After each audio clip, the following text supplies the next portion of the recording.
Good evening, good evening, good evening. Welcome everybody, man. Listen, this is something totally new. I know y'all are used to me in my role as a comedian extraordinaire. I know y'all listen to my morning show, See You in the Morning, my sports show, second gear. But today I'm doing something completely different, a little bit off the grid.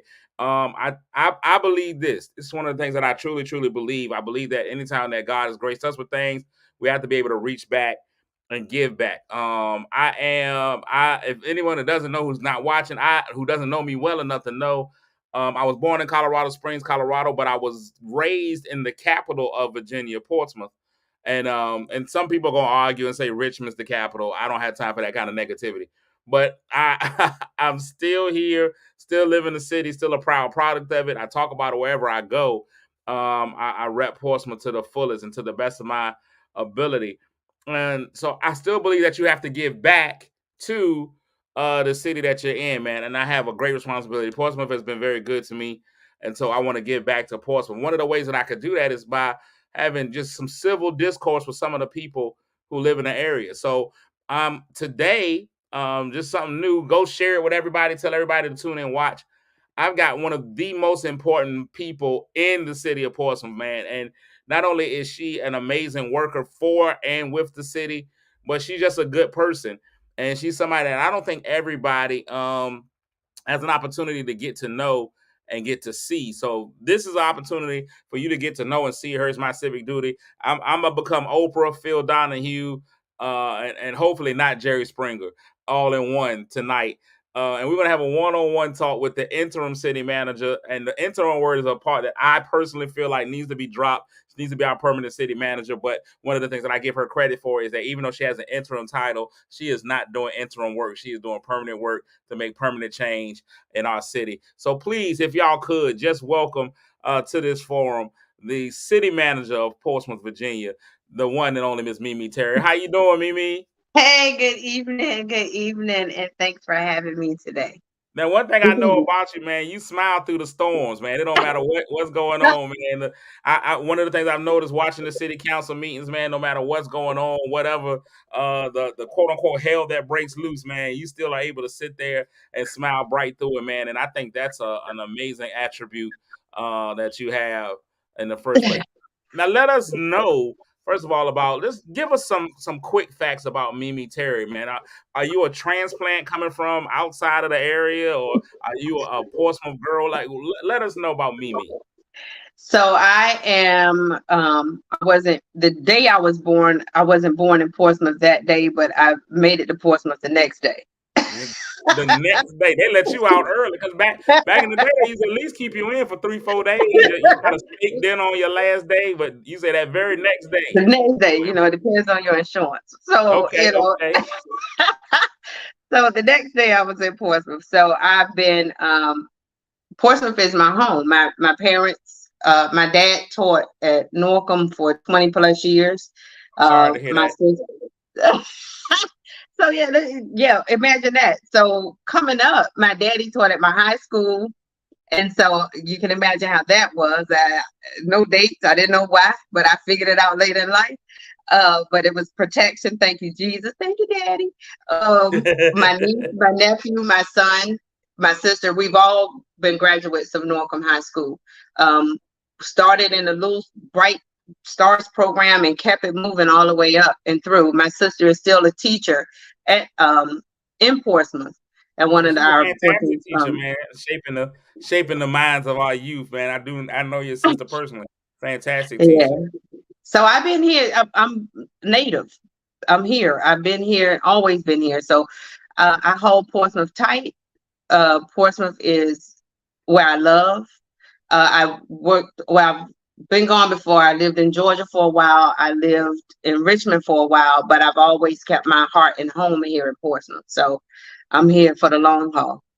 That's amazing. So, as far as this long haul, you've served the city in as far as city manager is concerned, you've been the deputy city manager, you've been the acting city manager, you've gone back to deputy city manager, you've been not managing anything. Then we brought you back in again as interim city manager. Um, give us some of your background as far as professionally in the municipal, how you worked in municipalities and in that manager position. Oh, it's interesting because my roots run deep in Portsmouth. I started at Portsmouth Public Schools in Okay. 1996, and I was the grants manager from 96 to 2000. And then, but before I worked at ODU, Old Dominion University, I have about 23 years in local government, and I have about 4 or 5 years in private sector. I used to work as the business manager at the Ted Constant Center. That's what it is, like Chartway or something now, but Yeah, right, back right. Yep. then. And I will share a good story. I learned some real life lessons working in the private sector that really prepared me for where I am now. But I've always had a desire to work. I've always been a workaholic. My dad is like that. It's just something I am and something that I enjoy doing. And so private local government. So I worked in Richmond, I worked in Suffolk, I worked in Norfolk. A friend of mine called me when I was on a sabbatical from Portsmouth before, and I went and helped in Norfolk, and that was a great experience. And another department picked me up and asked me would I stay and come in and assist. So I did that, and then I got a call from Richmond and said, "Can you come and help us over here?" And so I'm kind of that fix it person. If you need something fixed, call Mimi. You are a real life Olivia Pope is what you are. You are a real life That's what they Olivia call Pope. me in Richmond, the Olivia Pope of finance. Man. Yeah, So people I who've love been what I do. so people have been following the saga, the melodrama, the whatever you want to call the as Portsmouth turns. We've seen you a lot of times thrust into these positions. And one of the things that people have always talked about is the qualifications of certain people having certain jobs. But you've already shown us, man, listen, I've got 20 plus years of experience in doing what I'm doing. I know exactly what it is that I'm doing. Um, just really quickly, before we get to these questions, and I want everybody to know we're taking questions from people. People have already pre-questioned. They've already sent some of their questions in to me, so I already got some questions that I'm going to ask you. But if you have a question, man, feel free to put it into the chat, send it to my inbox. People are texting me. I guess that's what if you want to remain anonymous, it's not like she gonna see that you asked a question and raise your taxes. But if you want to ask a question, man, you can feel free to just send it to my inbox, either on my IG on Cletus Cassidy, where you're watching it. You can do that as well, or you can put it in the chat. Real quick, just before we get started, I want to ask you just one question. What would you say is a unique challenge to working in Portsmouth? And I didn't even ask you this before, so you have no way to prepare.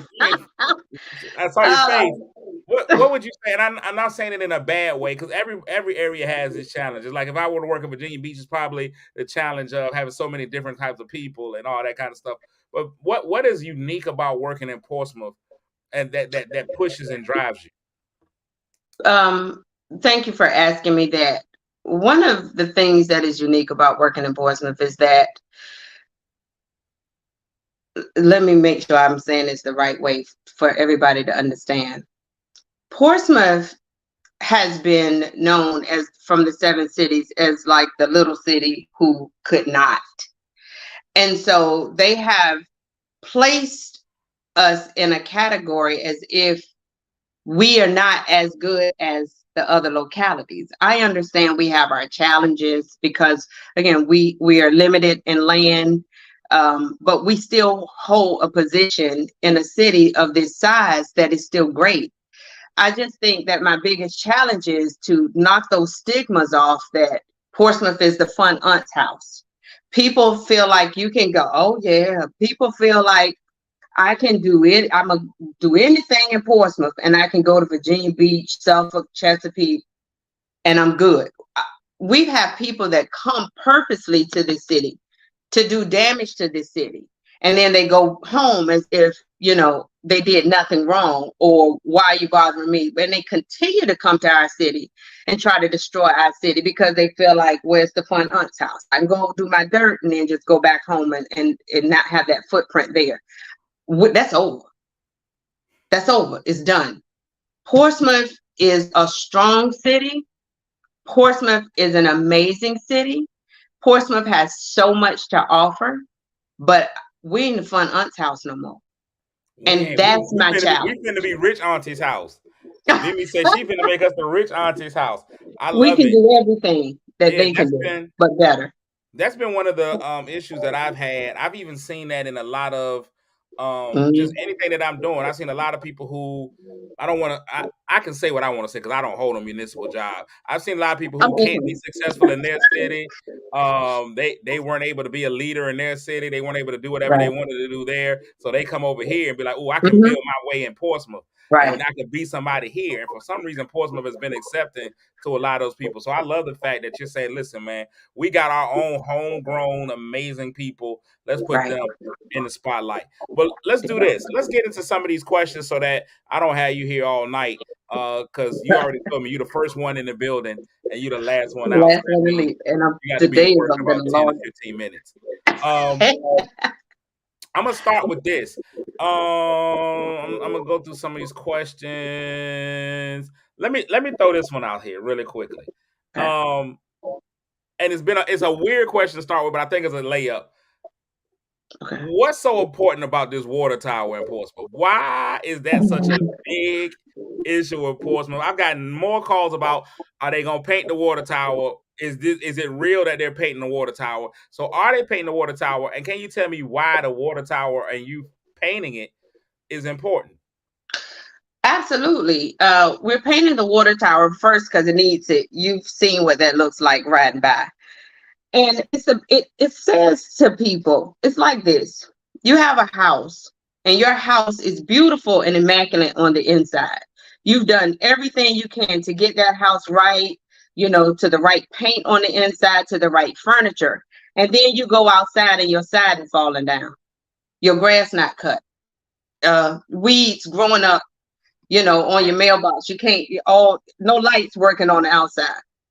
So why am I going to do all this work on the inside when the only thing you see is the part of me that looks terrible? So if I can't get Mm, the small details right about what we're doing, nobody's going to take me serious. Nobody's going to take the city serious because they're going to ride by and say, look, they don't even care enough to fix that. Or they don't even care enough to put a little paint and make that at least visible, a nice, you know, uh, landmark of the city. Right mm-hmm. now, every time I look at the news and they do a story, somebody could have, the fire department could have gone and saved a whole family and made everything right with the Lord. And they're going to do the whole story, not on the family and how excited they are. They're going to have a picture of the water tower. So Right. it's picking those imperfections for the city and putting them and making them the biggest things. We don't want to do that anymore. We can fix our imperfections because we've done so much work to get it right on the inside. It's time to now get the work done on the outside. And I love how you talk. When I first asked you that, I love what you told me, and it's something that I really see people do, especially if we know the makeup of Portsmouth as far as racially, and we know that sometimes black people be like, man, if you can't even do this, how am I expect you to do that? It's the same thing. If you've ever been in a relationship and as a husband, you be like, baby, I'm gonna buy you a house. You can't eat, man, you ain't even bought no cereal. How I know you're gonna be able to buy a house? But if you can keep Frosted Flakes in there week after week, she'll believe you can do the bigger things. So I Right, appreciate you saying we're exactly. paying attention to the small stuff to build a trust of the community. Let them know Right. we can do the big things too. That's And it's amazing. pride in what you do. Don't you want to look the part. You want to do all the hard and heavy lifting and you want to look good while you do it. And what's wrong with Portsmouth wanting to look good at what we do best? What's wrong with that? We deserve I say absolutely nothing. I think you're amazing with that. All right, so let me ask you this. When we start talking about the businesses in Portsmouth, because we're a smaller city, we talk about being landlocked, and also that a lot of the land that we are around is already owned by the United States government. Some of our stuff is non-taxable. I think that I personally feel like it's a shame that the most beautiful waterfront area in the city, that view goes to the inmates. Not saying that the inmates don't deserve great views, but they got the best view in the city. Portsmouth also has a lot of churches and car washes. what are we doing to move towards more industry and getting more taxable properties in Portsmouth? So one of the things that we have to remember and remind ourselves of, when to attract businesses, certain businesses have to meet certain requirement and criteria to even be a business in or want to be a business. We have to attract you.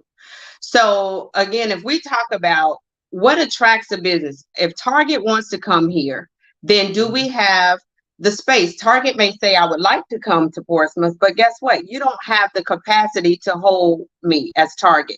I may need 100 acres of land. Do you have it available in the city where I can build a Target, an Amazon, to bring more jobs? And if I don't have 100 acres of available land and space for a Target, then I can't attract Target.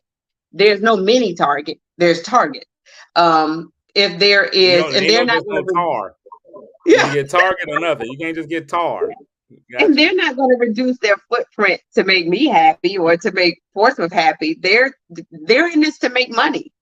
The other thing is we have to ensure, if Portsmouth has a 13 to 17% poverty rate, then how can I tell a company, hey, we would like for you to come here, Trader Joe's or something like that. We want you to come here. But remember, we're 17% poverty rate because they do their own search and information on Portsmouth. And if I'm trying to get the millennials and they don't have any disposable income, how can I attract them to come in and say, well, we have, 30,000 millennials, but 30,000 millennials that you have make under, a certain dollar amount, or they're in college. And so they don't have disposable income. They still living with their mama or doing some other things that we can't count on those dollars. Because remember, they're here to make money. And so if we don't have the footprint that will bring them in, so that's why when we talk about, when economic development says, hey, we're trying to increase our footprint and bring in people who have, we have more apartments, or just to bring in that level of people. We have the military here. We want them to stay in the city, not come and go through the tunnel and go do what they're going to do and come back. We want you to live here, spend your dollars here. We want some of that federal money back, back in the city, down on the different streets that we have, and engaging. We want their kids in our school system. So we want to make sure that we have a footprint that is attractive to people and companies that want to come here. We got to attract the people, and then the people attract the business, but we got to make sure that we have the capacity to hold the level of business that we believe would help develop our city. Man, that's dope. Like, people don't get it. We gotta make it plain to people. Starbucks ain't gonna come if it ain't people with Starbucks money.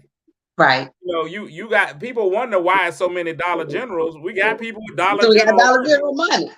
But, one of my running jokes is, I always talk about, if you in an area with a Dollar General, you in the wrong area. So you ain't classy if you got a Dollar General. That's just what I'm telling you. You ain't but so It, bougie. It's and a one Dollar way General around the corner. to do that is, people, when they ride around to different neighborhoods, see what's in that neighborhood. And then you say, well, I can see why, go down Indian River Road, see what they have. The Golden Corral got closed down on Indian River And because, then go down College Drive. College Drive is a completely different monster. and College Drive is probably the most perfect street in this area. If I look could. what they built. They built apartments all around College Drive. First, you had Mhm. the apartments on one side. And then behind there, they start building and developing. So in order, again, you're attracting that level of business. And if you have a growth spurt in your in your city, in your locality, you're going to attract, businesses are running to you. They want to be there for you. We're just trying to make sure we don't lose our Walmart, you know?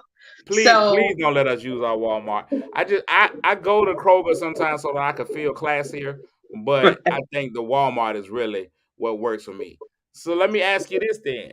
One of the biggest ways that you're going to get millennials, when we start talking about, and I'm not good with my Generation X, Generation Z, millennial. I'm gonna just give you demographic. When we start talking about our working age person between the ages of 25 to 45 years old, most of those people are also parents. So in order to get them to move to their city, you're going to have to be able to provide their kids with stuff, right?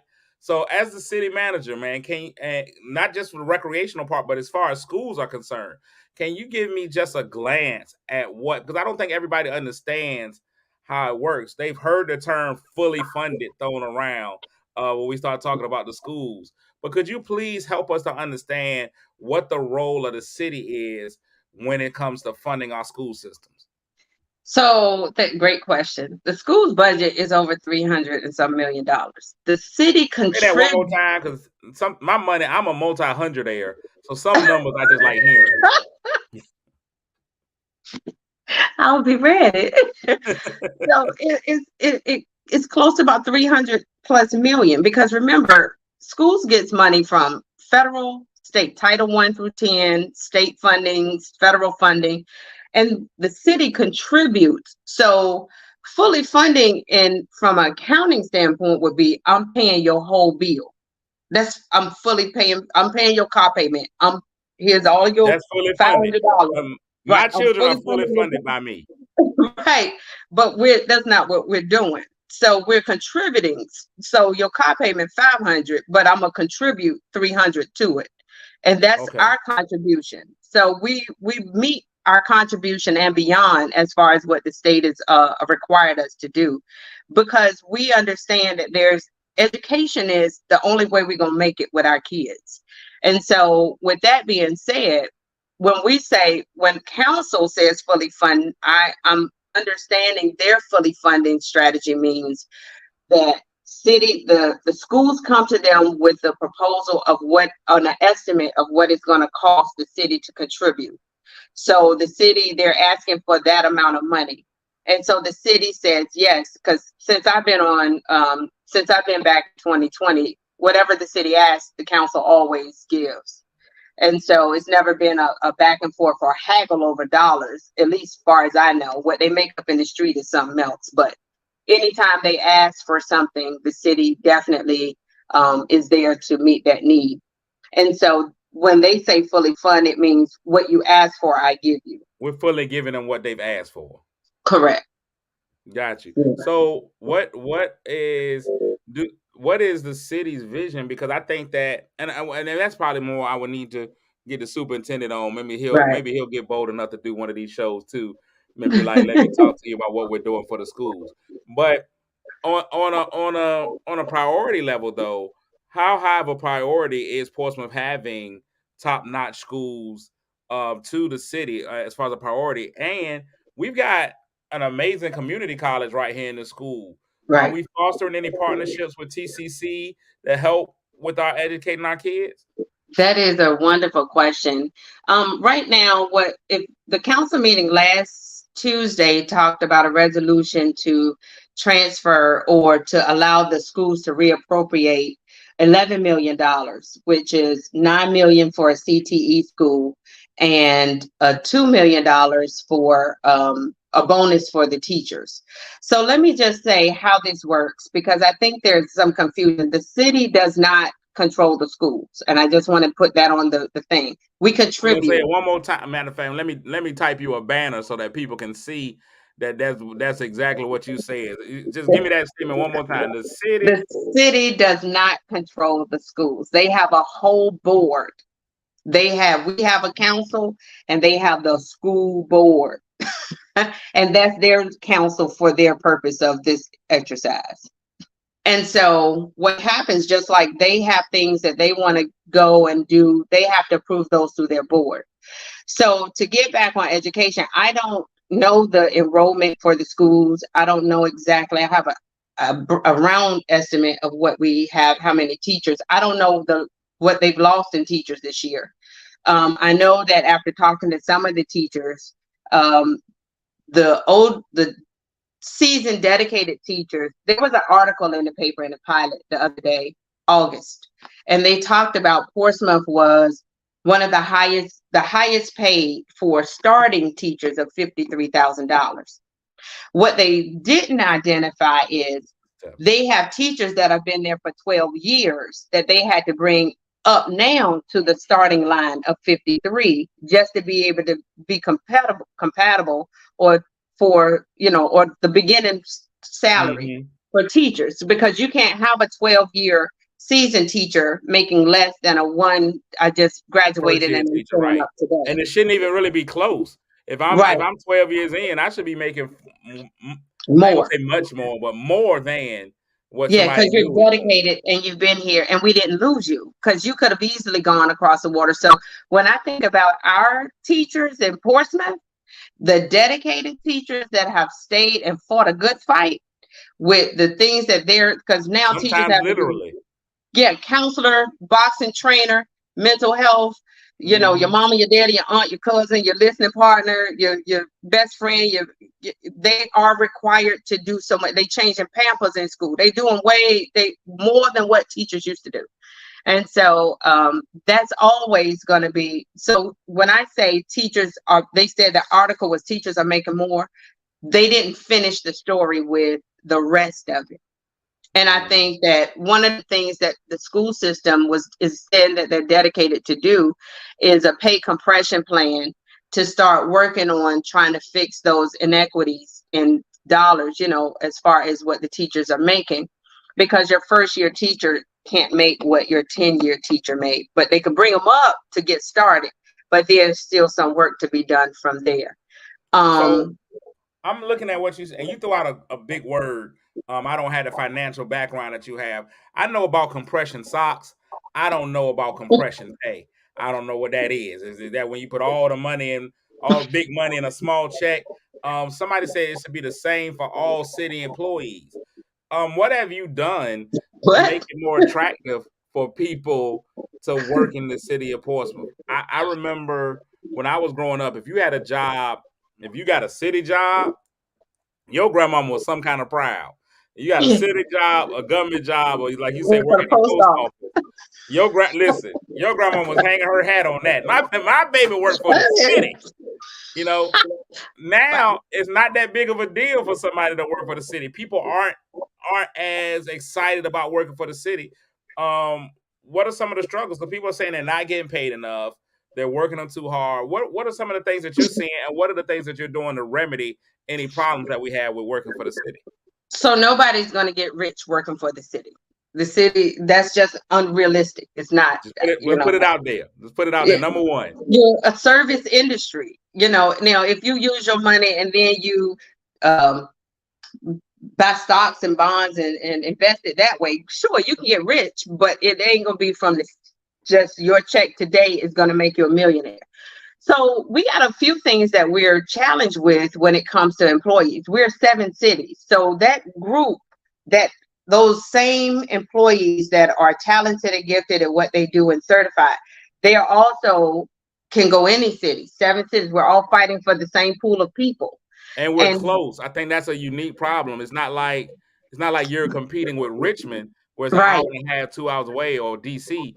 I can five get to minutes. Norfolk in 10 minutes. I Right. can get to Chesapeake in 10 minutes. So you're competing with all of them. Okay. We're competing with the same group of people with the same, they're looking for the same thing. So the challenge there is to find out how to bridge the gap to make you want to stay. Some people are just not going to stay. It's just the reality of what we do. And don't forget, we're competing with people who are bloggers and they're staying home and they're making their money online. So the First of all, let's not talk about those people. Okay. I know some really good people who do that kind of stuff.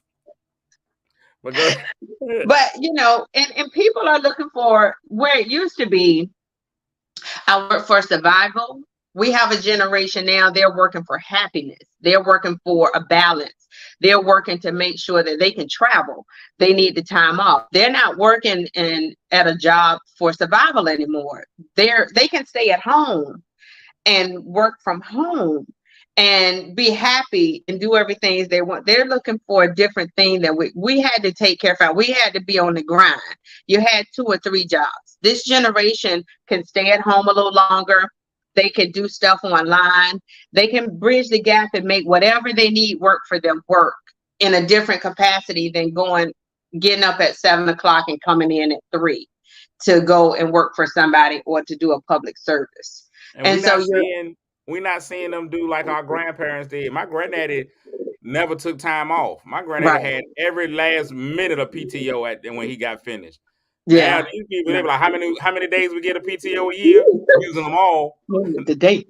Ain't nothing carrying them over. Ain't nothing carrying over. I'll be like, you just Nothing. got They hired yesterday using my trying to PTO. use Wait, no, that's crazy. it. So what Yeah, are y'all and doing to help? so one of the things we did was when we walked in the door, again, our vacancy rate was very high. I went to just going around the city, understanding why we got all these people not working. And so I see them, but where are they? And so some point, like say, I'll give you an example. I went to Public Works one day. I was riding through the operations parking lot, get ready to change and do something else. And I saw the people coming in, and I was like, well, all y'all are here. Why don't y'all, or who's a temp? And I asked, raise your hand, who's a temp? And 75% of them were like, we're temps. Wow. So why? And you don't, and then it became two things. Is your back, are you dirty? Right. Or is your background messed up, or you can't meet the education requirements? Tell me so I can understand why am I not able to hire you, or do you just not want to be hired? Because now you're missing out on health insurance, you're missing out on retirement, you're missing out on benefits. You could take care of your family in a different realm.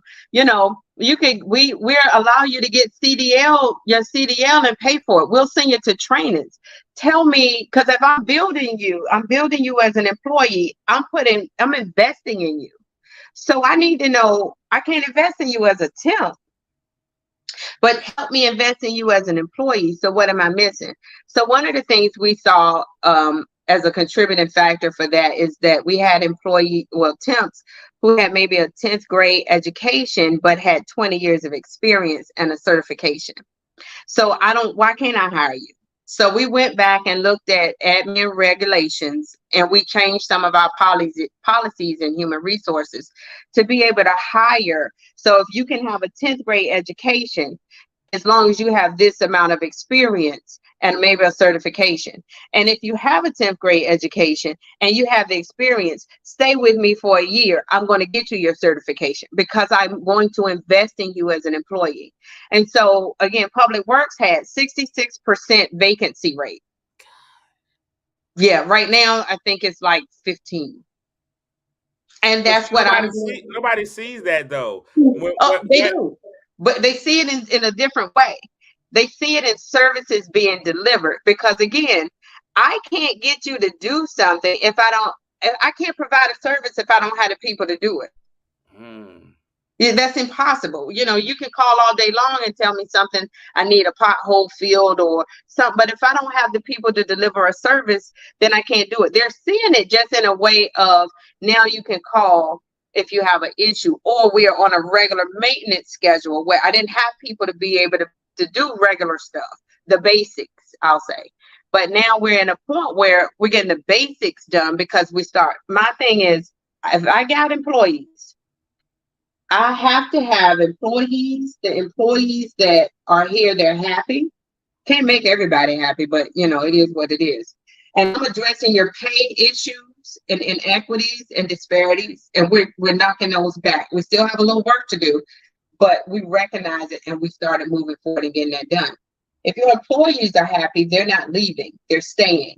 And if they're happy, they're providing a service, which means the citizens are extremely happy because they're getting their needs met. Their taxpayer dollars are hard at work and they see them working. And when the citizens are happy, guess what? No calls to council members. And then the council members are not calling me saying what's not being done. When I first came back, I felt like 50 calls a day about something's not done. But since from January to now, I know, let's say using 50, that's down to maybe 10%. And most of the stuff they get now is on Voices of Portsmouth. They're not the calls directly to them. They're just chatters and trying to figure out, can somebody tell me what to do and how to fix my problem? Yeah. Big So difference. people are monitoring. So listen, stuff like this. So people, if you're worried about your voice being heard, stuff like this show and even some of the chat rooms, people are watching those and they're reporting back. And it's interesting to see that you are giving oil to those squeaky wheels. Oh, That, you have that to. that's amazing. If I Um, can't fix the basics, then I don't stand a chance. But so much was broken on the basics that people thought, I'm just gonna walk in and part the Red Sea, send everybody to heaven, and send the rest to hell. That's not how it works. You have yeah, to and get I to the don't think root. you're Jesus either, Mimi. I think just your first name is Mimi. Yeah, Mimi might be short for Moses. That might be his nickname. That's crazy. I love what you're doing in the city. So here's a question that I know you get asked a million times, and so I gotta ask it. And I want to make sure we got this out in public. Portsmouth's about to be rich because y'all own a casino now. Oh my Um, Jesus. yeah. So because Portsmouth owns this casino, what are we doing with this money that we got? Because we're now independently wealthy, because of the casino. Help me understand about Portsmouth's casino that they own. So one of the million and one that you become, Portsmouth does not own the casino. Wait a minute, Please, Mimi. can you put What are it you in the telling me chat? here? What are you telling me here? Just because it says Rivers on the front, that Not we're not Portsmouth, called but Rivers? Rivers. We're not Portsmouth Rivers. We're Portsmouth. So Okay. I get that all the time. People say, well, you were supposed to put a group together and they were supposed to talk about all the money that Portsmouth is getting from the casino. First of all, Portsmouth does not own the casino. We get gaming tax, we get real estate tax, we get money from a water bill, you know, and we get sales tax from things that they sell, but that's divided among the state and then a portion is provided to us. Can I But ask we you don't this, though, own. Mimi, before you go in? If I go in and just run the faucets in the casino, is that gonna make the water bill go up? Therefore, I get more money for the city. I'm doing my part. All right. After you put $100 in the slot machine, yes, Right. So yes, we we would don't pay. own the casino. We do not own a casino. And we have other plans. Fortunately, the casino is growing. They are loving their footprint in Portsmouth. The casino, do you know the casino has partnered and done so much in the community? The last time I checked, and they're going to do a annual review and just say what their looks like. They've put back $800,000 in the community. I'm talking about civic organizations. They've done programs in the city. They've contributed to organizations, nonprofits, and they don't scream that from the highest mountain. And I think they should. And at some point, they probably will, because people are always like, casino ain't doing enough for Portsmouth. Actually, they are. They are. And I think that they deserve to be known, because they're contributing back into the community. Any project we do in the community, they're there. They were giving the little book bags back to kids. I mean, that's just one of many. But they are very, very visible in our community when we are doing any programs to support, because they want to support Portsmouth in every way that they possibly can. And I commend them for that. And they're not tooting their horn at it, they're just getting it done. And I've noticed I've Um, been on two boards, not official boards, but I think I've met with some things that I was trying to kind of help out with. And each time I've been on something, there's been a representative from the casino mhm, um that are there.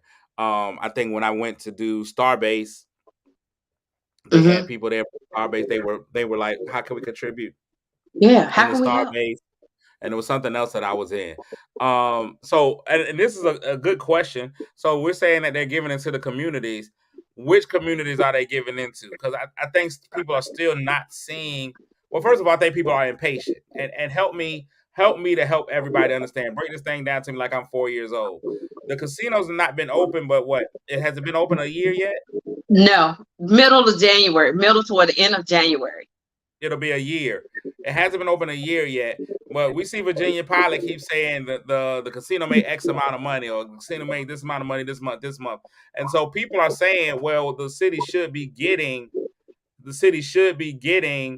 money from it. So is this immediate money? It's like, are we every month? Are they stroking us a check every month, or is this kind of like a tax bill that comes due at the end of the year?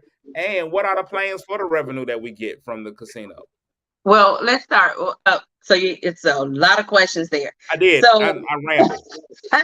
remember, the city is based on services. That 5 cent reduction in real estate, that revenue had to come from somewhere. So we used the revenue, the anticipated revenue that we would get from the casino to bridge that gap. We want to make that 5 cent permanent. But if we continue to push money and not be responsible for some of the things that we're doing, it's not going to happen. We have something like collective bargaining on the table now, and there's going to be some communication in regards to that.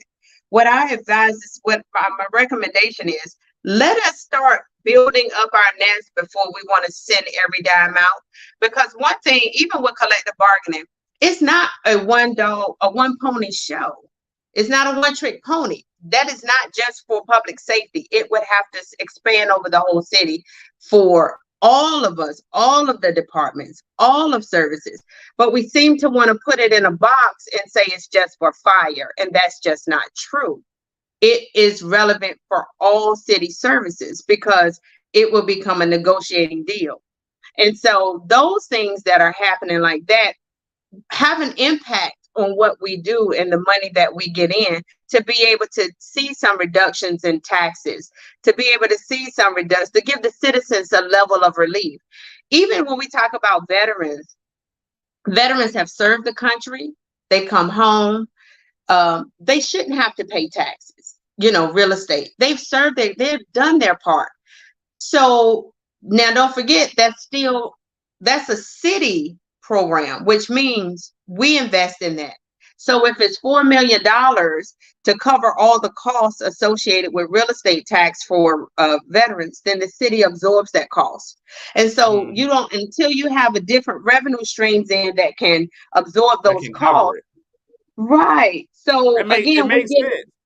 We're getting it in, but we're pushing it out faster than we can get it in, because everybody has a need and they want their need addressed now. But again, the casino was just one revenue stream, but it is not consistent one because it hasn't even been functioning for a year yet to compare it. So all of our dreams and hopes and wishes can't be on the casino. They have to be for some other things that we develop the city and put in place that would generate tax revenue for a reduction in taxes that would really benefit the citizens here. Because again, when you're landlocked like that, when 40% of your land you can't even use because it belongs to the federal government, I can't tax them. I can't tax the church. That's no real estate revenue. I can't tax the naval hospital. I can't tax the shipyard. I can't tax the naval base. Those are things that are not taxable, but they're a big footprint in our city. Now, we're fortunate to have them here, but people always say, or there's some level of misunderstanding that Portsmouth should have that money. You're not. That's not what it is. It's federal government. You're not going to get those dollars. So you can't say, and that's the reason why we had such a high tax rate. But what I did want to say is, one of the things I did during budget season was I kept hearing people say, well, we got the highest taxes in the region, or the highest taxes in the They say that all the time. But guess what? What I did, and people probably even missed it, I took a house in Portsmouth. Say I just took a house and I said, say 3-bedroom, 1,700 square feet, 3-car garage, whatever, So you just gonna call my house out in public, Mimi. You just gonna call my house out. Go ahead. So that's how you looked around. So I took that same house, 2-bathroom, 3-4 bedroom, everything that your house has. And I picked that same lot size and everything, and compared it to a house in Chesapeake, compared it to a house in Suffolk, compared it to a house in Virginia Beach. And I used this side of the water because it made more sense. So if you pick your same house up and you put it in any one of those cities, regardless, and our tax rate, it was $1.30. It ended up costing you the same amount of money, if not less, to be in Portsmouth, because your house might be $200,000 here. That same house is going to cost you $275,000, $300,000 in those other areas. So though the tax rate is lower, your assessment is higher, which means you're paying the same amount of money, if not more. And people don't understand it. You can't buy the level size and the level of house here, the quality of house here, and get that same quality for this price in Portsmouth. It's not. Nah. Number one place to live in city. That's interesting. That Yeah. and that's a I don't think that so one thing that I've always said about Portsmouth and I think it rings true about Portsmouth is that and why I'm so glad that you're on. I'm not gonna hold your time up because you did tell me the first one in the building, the last one out. Portsmouth is a city that if you don't tell your story, people are Right. going to tell it for you, and they're not Right. necessarily always gonna tell the truth. Right. They just regurgitate what they hear. Somebody could be in the grocery store and hear something. I had somebody call me one day and say, or send me an email and say, hey, told me I was in this coffee shop and I said something. Well, I don't drink coffee and I wasn't there. But that took a whole different turn. Like, misinformation is so easy to give out. Oh, a lie And don't it's care who tell it as long as it gets told. Oh yeah. And the Yeah. truth is hard to even address. And it's like by the time it gets here and by the time it gets to me, like I said, I can't fight every misinformation. I would be exhausted, but I'm a professional. It's no need for me to fight every lie. When I think of Kamala Harris, imagine what they're saying and doing and talking about with, in her position as a vice president. Do you think she out there on Facebook fighting every no. You don't. She got a burner account. She went to Howard. She got a burner. It's impossible. But so we have council meetings, we have public work sessions. The 5 o'clock public work sessions tell you everything that's happening in the city. And I would recommend that some of our citizens really try to get on some of these committees, get on some of these boards and commissions. I know that we're interested. So show me you're interested by participation. You can't just say and dog the city out for what we're not doing. I had some people come and speak to me about what were we doing about mental health. We're doing a lot about mental health. And they said, well, I don't see it. Well, let me tell you what we're doing because everything is not going to be visible. Because if you're not the one looking for the service, you wouldn't know it was there. Mm. So I So think don't that as a citizen and I have to take me out of the equation a lot of times because I'm a polarizing individual. There really isn't a middle ground with me. Either people really, really love me or they really, really hate me. really Now most of the say people who really, really hate me have never had a discussion with me. They've never talked to me. They don't know right. very much about me. And the same thing, they've heard it from somebody else. Um, but I think that one of the things that I think and I love that you're doing now is you're just ingratiating yourself to the people and letting people be like, this is who I am. They're seeing you in a smile, like you got the wall up, you got your light ill placed. Um, it's just different, I ain't good at So this. I really I appreciate mean, it. I I don't really have appreciate you so doing this. I don't have What any social media. So if you see something out there that says Mimi it's a lie, and let me know so I can report them as soon. But I don't have any social, and I never have. I've never been interested. So this was a huge step for me to get out here and do something because I'm a very private person. I love my family. I love my private time. But I am coming to the understanding that we have so much misinformation out there. And I don't know if it's so easy to tell a lie than it is the truth, or you just don't know. And I can't figure out which one. So I thought, I wanted to come on this to say I'm here. I can answer some questions. During the day, I'm busy. I have meetings and I'm doing work, and I'm not a sit at my office and just look out the window. I'm a working manager, interim. I'm a working interim manager, but it doesn't mean that I'm going to give you less. It just means I'm working just like I would be if I were permanent. So that was one of the questions that I wanted to do, and I wanted to say it for you, but you said it so brilliantly. One of the things that a couple of people were like, "How do I get in contact with her? How do I sit down and talk to her? How do I get a meeting with her?" Somebody was even like, "Man, if I get a meeting, I gotta go through 20, 30 different questions Right. before I can talk to her." But for Portsmouth, you're Joe Biden. You basically the president of the city. You can't just call Joe Biden and be like, "Hey, yo, Joe, I'm coming through at noon. I'm coming holler at you." Like And you got people are people. offended Yeah, it when should be they a chain of command before they get to right, you. right, If you got a problem with your streets, you should be meeting with somebody else in another department before they get all the way up right, to you. If right, it's gotten to you, it should be a last resort kind of thing. right. Not a first resort, but Not a the last. first step. Last. Yeah, So let me I ask should you be the real quick. last one. Let's Mhm. educate the people real quick, and then we'll go with the big question. We'll talk about crime last on our way out. So let's educate the people really quick. What exactly is your role as a city manager? Because there are some people who really believe that the 7 people on city council are who run this city, who do everything. That's why you get so many calls down to the city councilman. But this is a city manager run city. You're Right. handling the day to day of the city, correct? Yes, correct. I am the CEO of Portsmouth. And so what Say it again happened? with a little pride. CEO of Portsmouth. So basically, what happens is council set policy. So if there's a policy to be set, if there's a code of change, an amendment, council sets the codes that they set the policy for the city. And so we bring a lot of things to council because there's some things that need to be changed, updated, reviewed, looked at, or created. And so council sets those policies. Now, when someone calls a council member and they say, my trash didn't get picked up, can you check on this ditch, or my trees are overgrown? They send them, I go, that's me. So any issue, question, or a issue for the citizen, that falls on me. And I'm the one who puts the team out to say, go handle this, go do this, report back, follow up, tell me what we need to do, because I want our citizens to know that we're out here to do their job, to get the job done. I don't like it when a citizen says, I've said something and nobody will do anything. That is the worst. From their lips to my ears, it's heartbreaking, because we're here as a service for the citizens. It doesn't mean you can come and bash me, talk crazy to me, and throw something at me. It just means that my taxpayer dollars, I want to see them hard at work.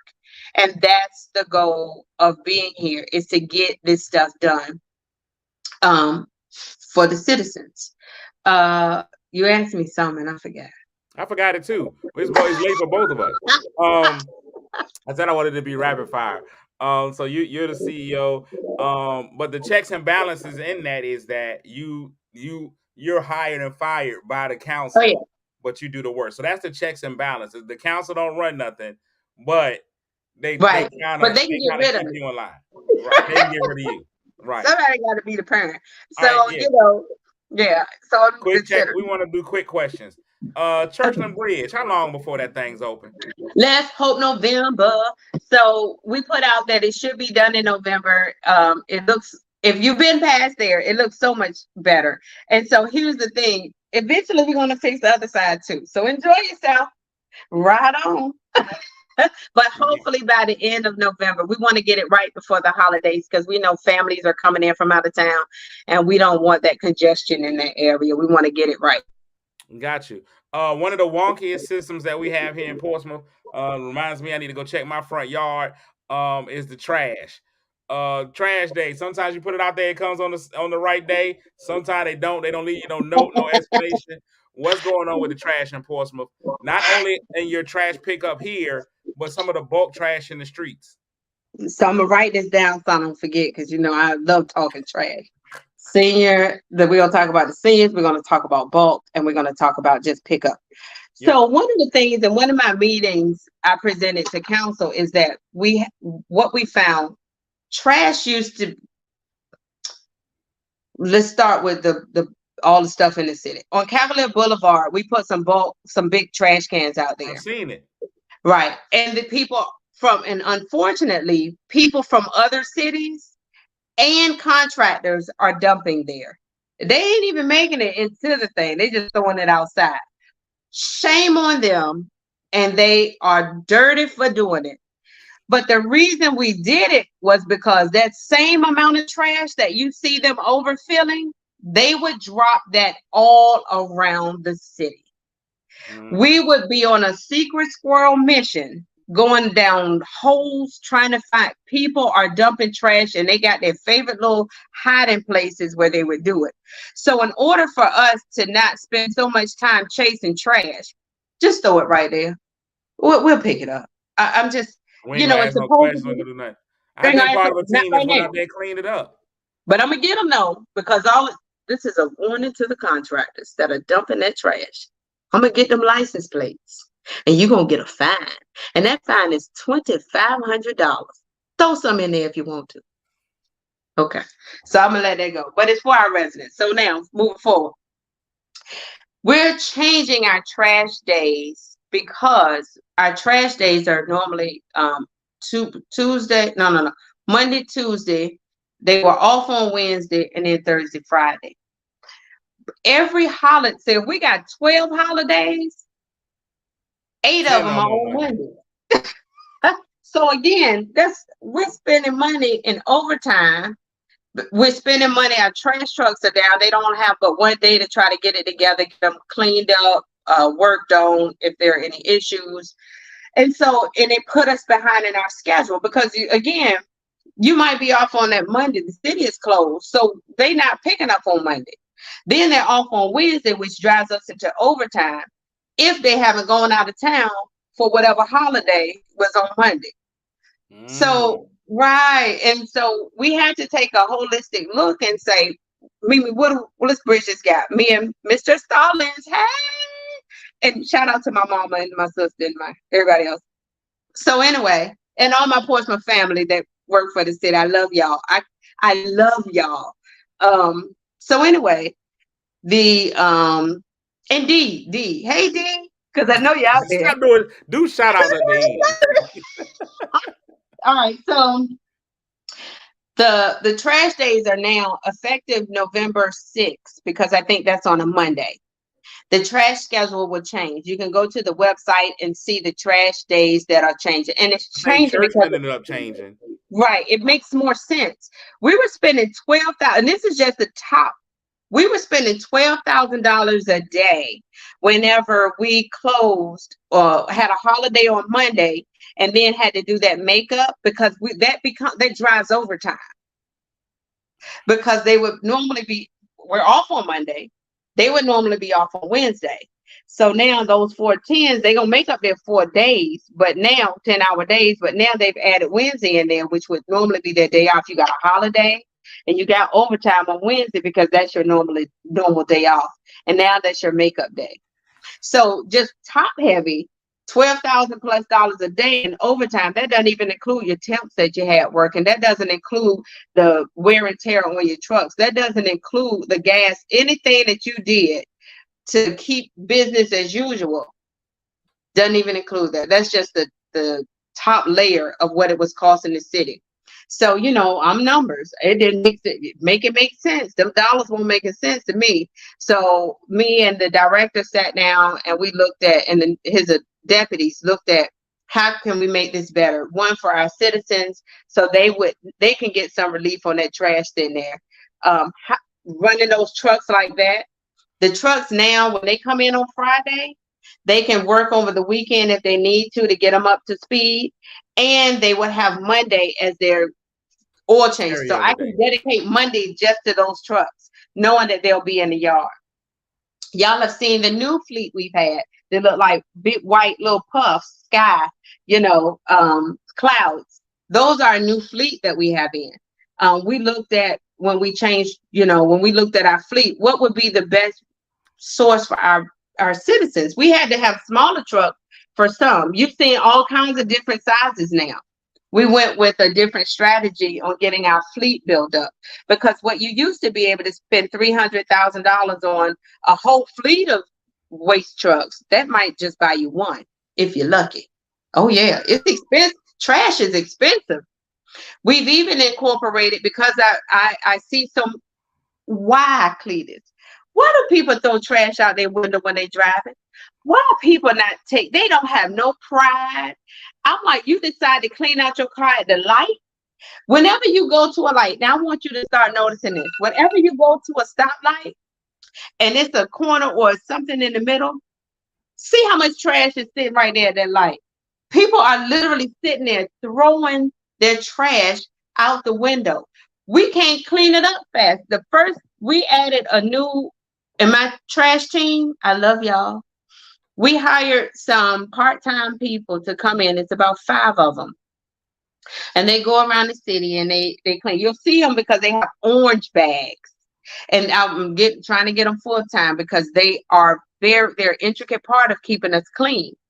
and they go in and they're cleaning up, and no sooner than they clean up, then you got somebody throwing some more stuff out. So you can't clean it up fast enough. I think they think we hazel. And so people say it's trash all over the city. Well, how about the people? Let's get at the people that's throwing it in the street, not the people that's cleaning it up. I'll never understand. So anyway, bulk trash.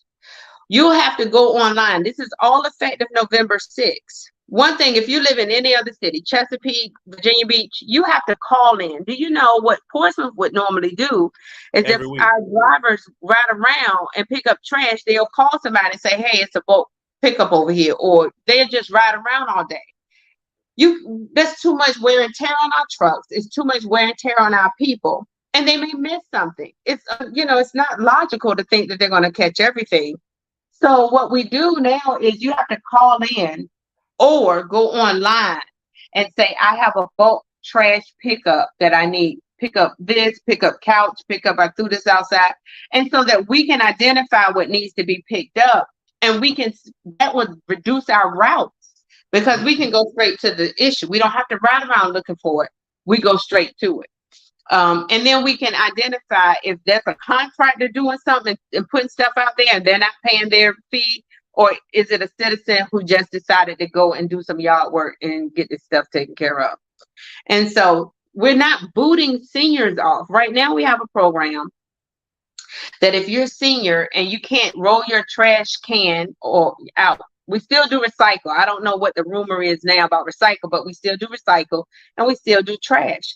So if you're a senior, we had about 1,000 seniors who signed up and said, hey, I can't make it out. Can you pick my trash can from out of my yard? As long as you don't have no wild dogs and stuff like that, we'll do it. But, and we still do it. So somewhere we're revamping it. So now we're basically sending out notices to say, do you still need this service? Because what we were finding, we were still picking up trash cans from people who were deceased and somebody else lives there and they didn't stop. You never called and made it. Right. So you're just having to reapply for the program, just like recertifying yourself, just to make sure you're still that same person. It'll be old. Yeah, and it's not hard. And it's crazy. Not realistic. I didn't know that program even existed, and I'm going to be a witness for the program. There's an older lady who lives across the street from me, and I would go across the street and move her trash can out for her. I saw her struggling with her trash can one week, and I was like, I'll make sure I go and get it for you every week. And then one week she was like, not saying I don't need you, baby, but the city's doing it for me now. And I was like, oh, okay. And I felt so much better to find out. So I know the city actually does that. Well, but isn't that beautiful? Because people don't take care of their neighbors anymore. And that, she's there. So, even though she doesn't need your help, it's just the fact that you were willing to take care of that. Imagine if all of our citizens looked out for their neighbor. That's crazy. But go ahead. So here's what we'll do, because I'm letting you go. I wanted to keep it in an hour, but we still didn't do all the stuff that we needed to get in. I'm gonna talk to you. We're gonna kind of set up some stuff. I would love to do, if we could do one, it'll probably take us a whole hour to delve into the stuff about the crime in the city, because I think that's a big thing. I just saw the interview with the chief. I saw how frustrated he was. I saw the brouhaha with the council on that same day. It was a lot happening. Let me give a shout out. I gotta give a shout out to our chief. Chief James. Oh, he's doing a fantastic job. He's doing a fantastic job. Assistant Chief Prince, Assistant Chief Nashayla. Listen, all my boys and girls in blue, I love them. And again, nobody's running to be a police officer. And I know that people don't appreciate police as much as they should, but they're going to be the first one you call when something's wrong. But I'm telling you, it's a hard job. Did I always watch your first 48? Maybe a little about police. It did. But get to know our, we need them. And Sheriff Moore as well. Yeah. Yeah. I'm sorry, Sheriff. I didn't mean to leave you out. Because the seniors love the sheriff. Well, he's a sex symbol to the old ladies. The old ladies think he's sexy.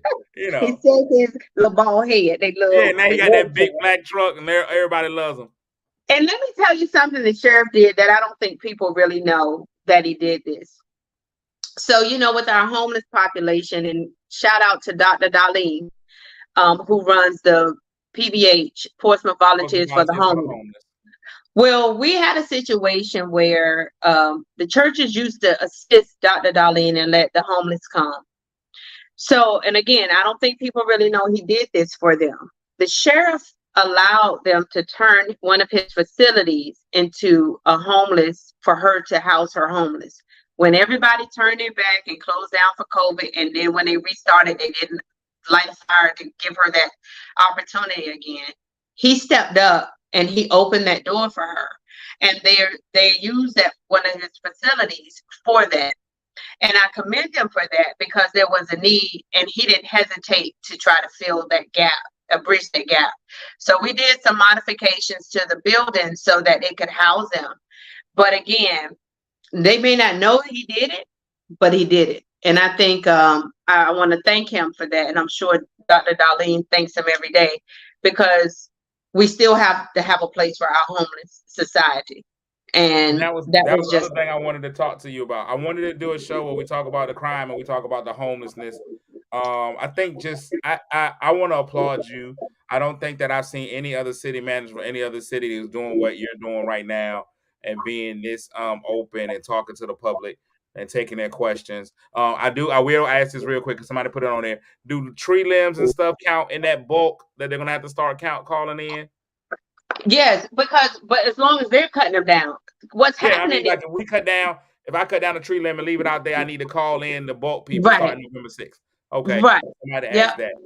But Yep. make sure they cut it down because what's happening is contractors are taking advantage of people. At all, but they know who they are. If ain't talking about you, if I ain't talking about you. But what they do is they go and say, "I'll cut your tree down," and they'll say, "Okay, I'm going to charge you a fee for hauling it away." They charge a fee in there, and then they leave it on the curb. And then they'll tell them, "We'll come back." But then they'll call back and say, "Well, tell the city to come and get it." And that's so dirty. That's just dirty how you do people. Not everybody, again, if the shoe fit, it's you. But if it's you ain't doing it, don't be You grabbing no Cinderella, problem you with it. Cinderella. That's all we're Yeah, gonna that's say. it. And so that's why it's important to determine when they call in, we'll know if they cut it down because that's when they'll say, "I cut this down, I did this," not a contractor came by.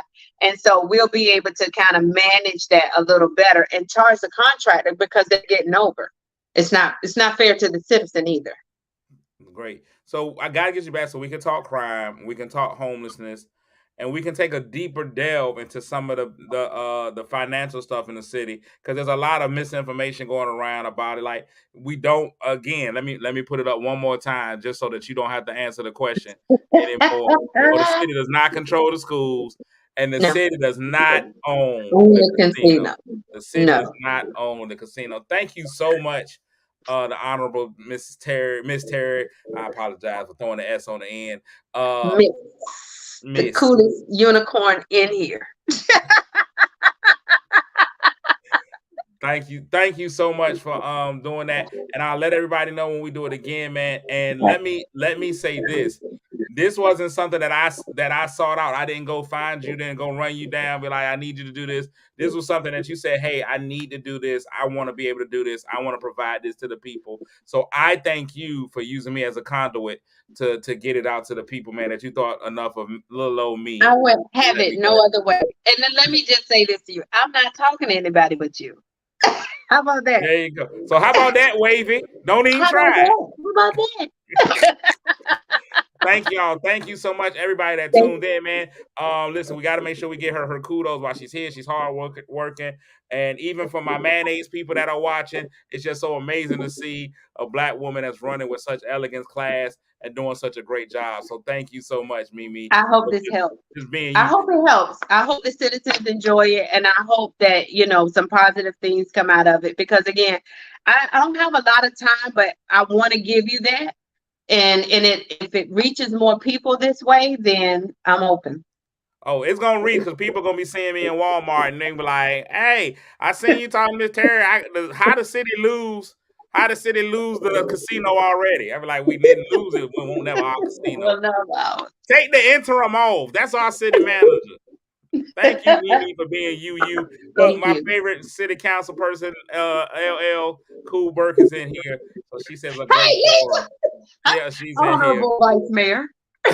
The honorable. I didn't know I had to do my hands like that. Honorable Vice Mayor. So Okay. great to see her as well. Thanks, Yeah. everybody. I'm gonna hit the end button, Mimi. I'm gonna go ahead and let you go do what you got to do. Thank you, sir. Yep. But thank y'all so much for tuning in, man. We'll be able to do this again another time. Hey, Miss Lucas Burke, you all ever want to come on and you want to talk about whatever you want to talk about? All you gotta do is reach out, do it. I'll get out here and I'll do whatever I gotta do to make this city run a little bit better. Because I still live here until I make these millions, and then I'm out. All right, man. Y'all have a great night, man. Everybody be safe out there. Love y'all. I'm out. Peace.